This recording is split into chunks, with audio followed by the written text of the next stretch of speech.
Hello students, chapter 6 molecular basis of inheritance में last class में हम लोगों ने स्टार्ट किया था experiment to prove that DNA is a genetic material. DNA एक जेनेटिक मटेरियल है, इसे प्रूव करने के लिए कुछ एक्सपेरिमेंट दिए गए थे। इसमें से हमने ग्रिफिथ का एक्सपेरिमेंट लास्ट क्लास में पढ़ा था। आज हम एक और एक्सपेरिमेंट पढ़ेंगे, एक्सपेरिमेंट नंबर 2, जो है हर्शे एंड चेस का एक्सपेरिमेंट। हर्शे एंड चेस ने ये एक्सपेरिमेंट दिया था 1952 में, और इस एक्सपेरिमेंट के बाद में प्रूव हो गया था डीएनए ही जेनेटिक मटेरियल होता है।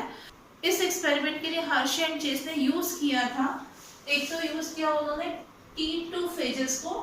T2 फेजेस है जिसे हम क्या बोलते हैं, बैक्टीरियोफेज बोलते हैं। एक तरह का वायरस रहता है और बैक्टीरियल सेल को इन्फेक्ट करता है। इसके अलावा इन्होंने यूज किया था एस्चेरिचिया कोलाई, एक बैक्टीरियल सेल को इन्होंने यूज किया था। तो अपने एक्सपेरिमेंट के लिए इन्होंने क्या क्या यूज किया, इन्होंने T2 फेजेस को यूज किया और एस्चेरिचिया कोलाई बैक्टीरिया जो रहता है इसको इन्होंने यूज किया था। एक्सपेरिमेंट को समझने से पहले हम इसका स्ट्रक्चर देखते हैं। T2 फेजेस का स्ट्रक्चर आपने 11th क्लास में पढ़ा हुआ है कि यहाँ पर एक इस तरह से हेक्सागोनल स्ट्रक्चर रहता है इसमें, जिसका हेड होता है, और इसके एंड पार्ट पर यहाँ पर प्लेट होती है जिसमें कुछ स्पाइक लाइक स्ट्रक्चर इस तरह से प्रेजेंट थे। इसका स्ट्रक्चर जो है वो मेनली डीएनए और प्रोटीन से मिलकर के बना हुआ रहता है। यहाँ पर ये जो स्ट्रक्चर है वो क्या है, डीएनए है, और ये होती है इसकी आउटर कवरिंग, जो कि किसकी बनी हुई है, प्रोटीन की बनी हुई रहती है इसकी बॉडी। ये हम बोल सकते हैं प्रोटीन कैप्सिड है ये। तो यहाँ पर ये जो स्ट्रक्चर होता है, बैक्टीरियोफेज का स्ट्रक्चर होता है, इसमें मेनली हमको क्या मिलता है, डीएनए और प्रोटीन ही मिलता है। क्लास 11th में हम लोग बैक्टीरियोफेज का रिप्रोडक्शन पढ़ चुके हैं कि बैक्टीरियोफेज कैसे रिप्रोड्यूस करता है, ये वायरस कैसे रिप्रोड्यूस करता है। सबसे पहले ये वायरस जो है वो एक बैक्टीरियल सेल पर आकर के अटैच होता है, जिसको हम एड्सॉर्प्शन बोलते हैं। इसके बाद में इस वायरस का जो डीएनए रहता है वो बैक्टीरियल सेल के अंदर इंजेक्ट हो जाता है, जिसको हमने इंजेक्शन प्रोसेस कहा था। फिर बाद में इसका जो डीएनए है वो बैक्टीरियल सेल के अंदर रेप्लिकेट करता है, बहुत सारी कॉपीज तैयार करता है, जिसको हमने रेप्लिकेशन नाम दिया था। और इसके बाद लास्ट में जो बैक्टीरियल सेल होती है इसका लाइसिस हो जाता है, और वो क्या होता है, बैक्टीरियोफेज, जितने भी बैक्टीरियोफेज तैयार होते हैं वो बैक्टीरियोफेज रिलीज हो जाते हैं। इन बैक्टीरियोफेजेस में या इस वायरस में जो मल्टीप्लिकेशन होता है वो कैसे होता है, यहाँ पर एक सेल जो है बैक्टीरियल सेल पर, ये बैक्टीरियोफेज आकर के क्या करते हैं, इस तरह से अटैच हो जाते हैं। इनमें इसका क्या होगा, इस प्रोसेस को हम क्या बोलते हैं, एड्सॉर्प्शन बोलते हैं। इसके बाद में यहाँ पर क्या होता है, इसका ये जो बैक्टीरियोफेज है इसका डीएनए कहाँ पर एंटर करता है, बैक्टीरियल सेल के अंदर एंटर करता है। इस प्रोसेस को कहा जाता है इंजेक्शन। और बाद में यहाँ पर ये जो डीएनए है, डीएनए यहाँ पर क्या करता है, इसका रेप्लिकेशन होता है, बहुत सारी कॉपीज तैयार होती है, जिसको नाम दिया जाता है रेप्लिकेशन। और साथ में यहाँ पर क्या है, प्रोटीन कैप्सिड्स बनते हैं और बहुत सारे बैक्टीरियोफेज जो है वो इस तरह से तैयार हो जाते हैं। और लास्ट में जब इसमें बहुत सारे बैक्टीरियोफेज तैयार हो जाते हैं तो इस बैक्टीरियल सेल का क्या हो जाता है, लाइसिस हो जाता है। लाइसिस मीन्स होता है कि बैक्टीरियल सेल जो होती है वो क्या हो जाती है, बर्स्ट हो जाती है, और वो क्या होते हैं, बैक्टीरियोफेज रिलीज हो जाते हैं। तो ये कॉमन प्रोसेस होती है बैक्टीरियोफेज में रिप्रोडक्शन की।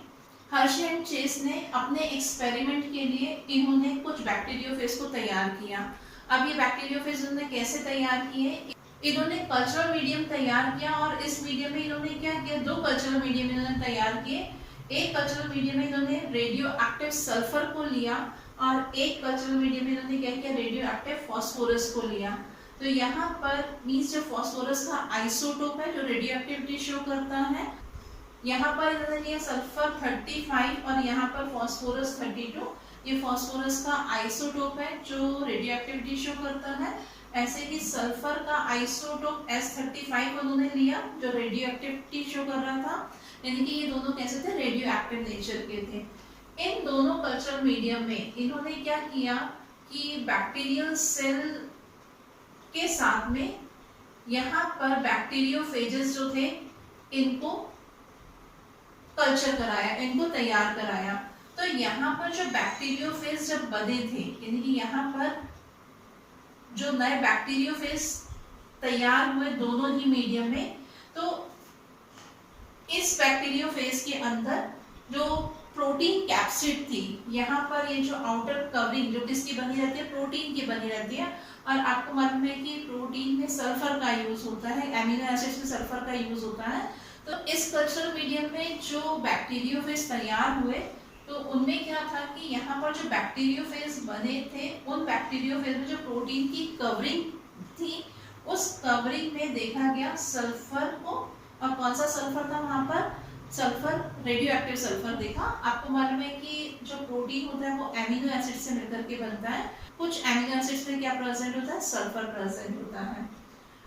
और यहाँ पर जो बैक्टीरियोफेज मिले, यहाँ पर जो बैक्टीरियोफेज तैयार किए गए थे, इन बैक्टीरियोफेज में क्या देखा गया कि यहाँ पर जो डीएनए था, इस डीएनए में क्या था, 32 फास्फोरस, रेडियो एक्टिव फास्फोरस यहाँ पर मिला। आपको मालूम है कि फास्फोरिक एसिड यूज होता है डीएनए के स्ट्रक्चर में। तो इस तरह से 2 टाइप के बैक्टीरियोफेज उन्होंने तैयार किए। एक टाइप के बैक्टीरियोफेज जो थे उनमें क्या था, सल्फर 35 था, रेडियो एक्टिव सल्फर प्रेजेंट था। और तो इन्होंने ये जो बैक्टीरियोफेज का कल्चर कराया यहाँ पर, इन बैक्टीरियोफेज को यूज किया अपने एक्सपेरिमेंट के लिए। तो अब हम देखते हैं कि इनका एक्सपेरिमेंट जो है वो क्या था। हर्शी एंड चेस ने अपने एक्सपेरिमेंट के लिए इन बैक्टीरियोफेज को यूज किया, जो बैक्टीरियोफेज उन्होंने कल्चरल मीडियम में तैयार किए थे। एक बैक्टीरियोफेज ऐसे थे जिनमें कि रेडियो एक्टिव सल्फर था, और एक ऐसे थे जिनमें कि रेडियो एक्टिव फॉस्फेट था। वही प्रोसेस कराई गई कि सबसे पहले इसमें क्या होगा, एड्सॉर्प्शन होगा, बैक्टीरियोफेज आकर के बैक्टीरियल सेल से अटैच होंगे, फिर इंजेक्शन होगा, यानी कि इसका जो बैक्टीरियोफेज का डीएनए है वो इंजेक्ट करेगा बैक्टीरियल सेल में। सेम ऐसे ही यहाँ पर भी हुआ कि ये जो इसकी कवरिंग रहती है एड्सॉर्प्शन में, यहाँ पर भी और यहाँ पर भी इनकी कवरिंग जो रहती है वो बैक्टीरियल सेल के ऊपर ही अटैच रहती है, लेकिन जो डीएनए रहता है वो इंजेक्ट कर जाता है कहाँ पर, बैक्टीरियल सेल के अंदर। बैक्टीरियल सेल में आने के बाद में इसमें क्या होता है, ये रेप्लिकेशन करते हैं, रेप्लिकेशन होता है इनका, और ये जो बैक्टीरियोफेज की जो कवरिंग रहती है वो इसके ऊपर ही अटैच रहती है, वो अंदर एंटर नहीं करती है। तो यहाँ पर इसमें क्या हुआ, बहुत सारी कॉपीज तैयार हो गई किसकी, बैक्टीरियोफेज की। यहाँ पर कुछ बैक्टीरियोफेज की कॉपीज तैयार हो गई यहाँ पर। तो यहाँ पर क्या हुआ, यहाँ पर भी नए बैक्टीरियोफेज तैयार हुए, यहाँ पर भी नए बैक्टीरियोफेज तैयार हुए बैक्टीरियल सेल के अंदर। और आपको मालूम है कि जो बैक्टीरियोफेज रहता है, जो वायरसेस रहते हैं, वो एनवायरनमेंट में मल्टीप्लिकेशन नहीं कर सकते हैं, उनमें रिप्रोडक्शन नहीं होता है जब वो किसी लिविंग सेल के अंदर या होस्ट सेल की उनको जरूरत रहती है अपना मल्टीप्लिकेशन करने के लिए। तो इन बैक्टीरियल सेल में क्या हुआ, ये जो डीएनए था, कौन सा डीएनए, जो बैक्टीरियोफेज से आया था, इसमें मल्टीप्लिकेशन हुआ, तो यहाँ पर भी नए बैक्टीरियोफेज तैयार होंगे, यहाँ पर भी बैक्टीरियोफेज तैयार होंगे। अब जब बैक्टीरियोफेज इनमें तैयार हो गए, इनका सेंट्रीफ्यूगेशन कराया गया। सेंट्रीफ्यूगेशन कराने पर क्या देखा, जब सेंट्रीफ्यूगेशन कराया कि यहाँ पर ये पार्ट, इसमें ये लाइट पार्ट था वो ऊपर आ गया, और नीचे जो हैवी बैक्टीरियल सेल थी, वो बैक्टीरियल सेल में क्या था, ये मटेरियल था, डीएनए था, तो वो हैवी थी और वो कहाँ पर आ गई, वो नीचे की साइड पैरेट पार्ट में कलेक्ट हो गई। और ऊपर जो सुपरनेटेड पार्ट था, ये कौन सा पार्ट है, ये पैरेट पार्ट है, यहाँ पर कलेक्ट हुई बैक्टीरियल सेल और जो इसके अंदर डीएनए था वो। और यहाँ पर जो प्रोटीन के कैप्सिड्स बने रहते हैं, ये कैप्सिड कहाँ पर आए, इस पार्ट में कलेक्ट हो गए, क्योंकि ये कैसे थे, ये लाइट है, तो सुपरनेटेड में क्या मिला, प्रोटीन कैप्सिड्स मिले, और जो पैरेट पार्ट था वहां पर क्या मिला, वहां पर मिली बैक्टीरियल सेल, और जो डीएनए था वो वहां पर मिला। तो यहाँ पर क्या देखा गया कि इस पार्ट में, सुपरनेटेड पार्ट में सल्फर 35 को, यहाँ पर ये जो सल्फर 35 था, जो रेडियो एक्टिव सल्फर था, वो किस पार्ट में डिटेक्ट हुआ, वो सुपरनेटेड पार्ट में डिटेक्ट हुआ। सुपरनेटेड पार्ट में तो रेडियो एक्टिव सल्फर मिला, लेकिन जो पैरेट पार्ट था वहां पर कोई भी रेडियो एक्टिव पार्ट नहीं मिला, रेडियो एक्टिव स्ट्रक्चर कुछ भी दिखाई नहीं दिया। तो यहाँ पर जो था पैरेट पार्ट में कोई भी रेडियो एक्टिविटी को नहीं देखा गया। इसी तरह से जब यहाँ पर सेंट्रीफ्यूगेशन के बाद में देखा, तो सेंट्रीफ्यूगेशन में क्या देखा कि जो अपर पार्ट था, यानी कि सुपरनेटेड पार्ट जो था, इस सुपरनेटेड पार्ट में रेडियो एक्टिविटी को नहीं देखा गया, यहाँ पर रेडियो एक्टिविटी नहीं थी, क्योंकि यहाँ पर कौन सा पार्ट था, सिर्फ प्रोटीन के कैप्सिड थे बैक्टीरियोफेज के, और आपको मालूम है कि इन बैक्टीरियोफेज में सल्फर तो रेडियो एक्टिव था ही नहीं। कौन सा पार्ट रेडियो एक्टिव था, फॉस्फोरस रेडियो एक्टिव यूज किया था। तो यहाँ पर पैलेट पार्ट जो था, इस पार्ट के अंदर जिसमें क्या था, बैक्टीरियल सेल्स थी और डीएनए था, इस जगह पर रेडियो एक्टिव फॉस्फोरस को डिटेक्ट किया। तो क्या हुआ, यहाँ पर रेडियो एक्टिव जो फॉस्फोरस था वो मिला, क्योंकि सुपरनोवेट पार्ट में देखा गया कैप्सिड्स को, क्योंकि ये लाइट थे तो ये कहाँ पर आ गए, ऊपर आ गए। इसमें किसी भी तरह की रेडियो एक्टिविटी शो नहीं हो रही थी। लेकिन यहाँ पर ये जो पैलेट पार्ट था, पैलेट पार्ट में क्या था, बैक्टीरियल सेल थी और साथ में यहाँ पर डीएनए था। तो यहाँ पर रेडियो एक्टिव फॉस्फोरस को डिटेक्ट किया गया। अब क्या हो रहा था, यहाँ पर हमने देखा था कि यहाँ पर क्या एंटर कर रहा था सेल के अंदर, रेडियो एक्टिव फॉस्फोरस वाला डीएनए। यहाँ पर जो एंटर कर रहा था बैक्टीरियोफेज का डीएनए, वो कैसा डीएनए था, वो रेडियो एक्टिव फॉस्फोरस था इस डीएनए में, है ना। तो यहाँ पर ये जब आया यहाँ पर बैक्टीरियल सेल के अंदर, इसने अपनी बहुत सारी कॉपी बनाई, रेप्लिकेशन हुआ। तो यही रेडियो एक्टिव फॉस्फोरस कहाँ पर दिख रहा है, इस पैलेट पार्ट में रेडियो एक्टिव फॉस्फोरस दिख रहा है। तो ऐसा क्यों हो रहा है, क्योंकि आपको मालूम है कि ये जो मटेरियल है, ये क्या है, ये डीएनए जो कि अपनी कॉपी बना रहा है, रेप्लिकेशन कर रहा है। यहाँ पर जो डीएनए का रेप्लिकेशन हुआ है, बहुत सारी कॉपीज तैयार हुई, तो ये डीएनए जो है इस वाले पोर्शन में यहाँ पर क्या दिखाई दिया, रेडियो एक्टिव फॉस्फोरस दिखाई दिया।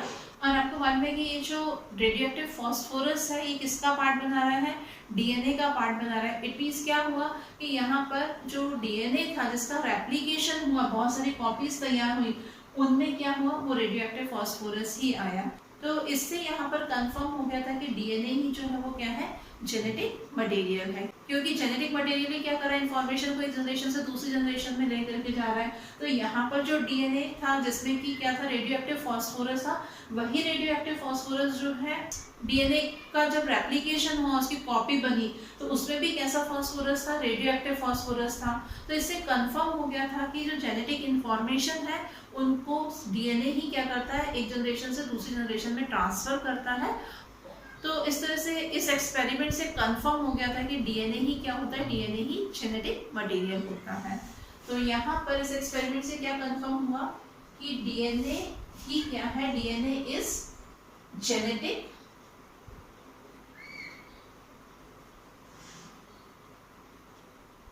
मटेरियल।